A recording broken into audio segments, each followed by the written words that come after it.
নমস্কার বন্ধুরা, আশা করছি তোমরা সবাই ভালো আছো। আমিও ভালো আছি।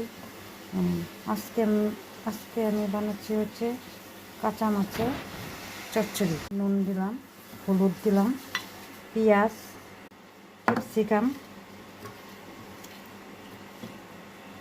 টমেটো দিয়ে সব একসাথে মেখে নেব। লঙ্কার গুঁড়ো, চুনো মাছ,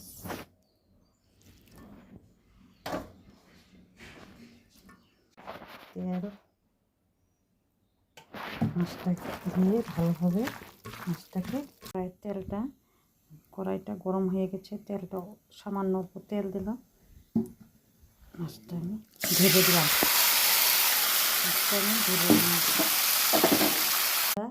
আমার চুনা মাছের ঝাল রেডি। সবাই